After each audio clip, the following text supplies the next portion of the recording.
بسم اللہ الرحمن الرحیم۔ چند دن پہلے قائد اعظم یونیورسٹی اسلام آباد میں ہندو طلباء نے ہولی کا تہوار منایا، جس میں سینکڑوں مسلم طلباء اور طلبات نے بھی شرکت کی۔ اب اس حوالے سے یہ گزارش کرنی تھی کہ حکومت اور پارلیمنٹ کے کرتا دھرتا جو ہیں، انہوں نے اس تہوار میں مسلمان طلباء کی شرکت کے عمل کا اگر دفاع کرنا ہے اور اسے مذہبی رواداری اور بنیادی حقوق کے ساتھ نتھی کرنا ہے تو اس پر ہم ماتم ہی کر سکتے ہیں۔ اور HEC نے جو نوٹس جاری کیا اور جس میں انہوں نے کہا کہ یہ پاکستان کے اسلامی نظریہ اور ہماری دینی اور معاشرتی اقدار کے برعکس ہے، یہ اس قسم کے تہواروں میں مسلم طلباء و طلبات کی شرکت جو ہے یہ اسلام کے منافی ہے، اسلامی نظریہ کے منافی ہے۔ اور چونکہ ملک بھی دو قومی نظریہ کے تحت بنایا گیا تھا اور میڈیا کے دباؤ پر اور لبرل طبقہ کے دباؤ پر اس نوٹس کو واپس لیا گیا، اور اس حوالے سے کسی نے بھی حکومت میں سے یا قومی اسمبلی میں سے یا دینی جو ہماری نمائندگی جماعتیں کرتی ہیں ان میں سے کسی نے بھی اس کے خلاف آواز نہیں اٹھائی کہ یہ نوٹس واپس نہیں لیا جانا چاہیے۔ حتیٰ کہ علماء کی طرف سے بھی اس کی کوئی ریزسٹنس نہیں آئی، صرف مفتی منیب الرحمان صاحب نے اس حوالے سے ایک کلپ جاری کیا ہے، اس کی مذمت کی ہے۔ اور یہ تو بات واضح ہے، حدیث پاک میں آتا ہے کہ جو کسی قوم کی مشابہت کرے گا وہ قیامت کے دن انہی میں سے اٹھایا جائے گا۔ تو یہ بڑے افسوسناک بات ہے، کیونکہ ان کو تو آپ روک نہیں سکتے، ان کا مذہبی تہوار ہے اور ہمارا آئین جو ہے وہ اس کی اجازت دیتا ہے، لیکن مسلم طلباء اور طلبات کی اس میں شرکت کرنا یہ بڑے دکھ اور افسوس کی بات ہے، اور اس پہ جو ہے باقاعدہ کوئی ٹھوس قدم اٹھایا جانا چاہیے تھا کہ اس حوالے سے اس کی حوصلہ شکنی کی جاتی، اس حوالے سے ان کو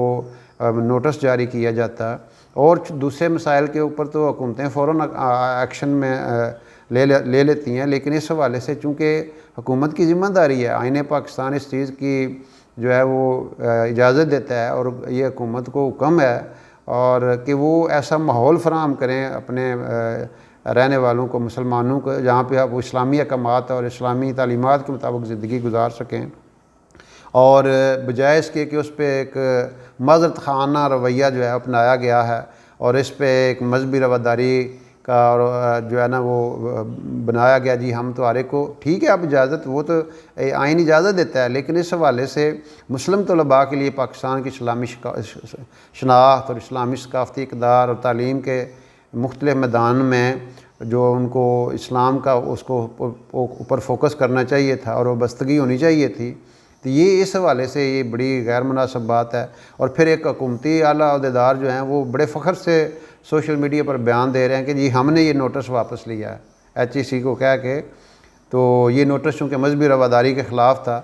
تو اس پہ لبرل طبقہ تو بہت خوش ہے، اور سوشل میڈیا کے ذریعے لوگوں نے پھر کچھ لوگوں نے یہ سوال کیا کہ کیا یہ آپ کا نوٹس واپس لینا ہے کیا اسلامی تعلیمات کے مطابق ہے، آئین پاکستان کے مطابق ہے،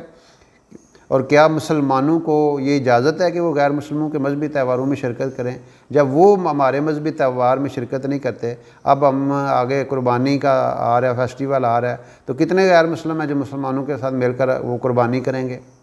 تو اس لیے یہ جو چیز ہے، جب مسلمانوں کے مذہبی تہواروں میں وہ شرکت نہیں کر رہے تو مسلمانوں کو بھی سوچنا چاہیے کہ ہم یہ کام نہ کریں صرف دوستی نبھانے کے لیے یا اپنا تعلق نبھانے کے لیے، اور اس حوالے سے حکومت کی یہ ذمہ داری بنتی ہے اور جو ادارے ہیں ان کی ذمہ داری بنتی ہے کہ پاکستان میں رہنے والے مسلمانوں کو ایک اسلامی ماحول فراہم کیا جائے جس میں وہ اپنی اسلامی تعلیمات کے مطابق عمل کر سکیں۔ اور کوئی ایسا عمل ہم نے پاکستان اسلام کے نام پہ لیا تھا، اور پاکستان کا مطلب کیا، لا الہ الا اللہ، اور یہ اس وقت دو قومی نظریہ یہی ہے کہ ہمارا کلچر علیحدہ ہے، ہماری روایات علیحدہ ہے، ہماری رسمیں علیحدہ ہیں، ان کی علیحدہ ہیں۔ تو اگر آج ہم پاکستان بنا کے اور پاکستان کے اتنی قربانیوں کے بعد وطن عزیز ملا، 6 لاکھ افراد کا خون جو ہے وہ لگا ہے، پھر یہ پاک وطن بنا ہے، تو اس میں اگر ایسی رسمیں اور رواج ہم نے ان کو پروموٹ کرنا ہے تو پھر تو یہ سوچنے کی بات ہے پھر علیحدہ ملک لینے کا کیا مسئلہ تھا۔ تو اس حوالے سے ہم اس بات کا جو ہے نا وہ حکومت وقت سے اور مقتدر جو حلقے ہیں ان سے یہ درخواست کریں گے کہ وہ ایسا ماحول بنائیں جہاں پہ اسلامیان پاکستان اسلام کے مطابق اپنی پوری زندگی گزار سکیں۔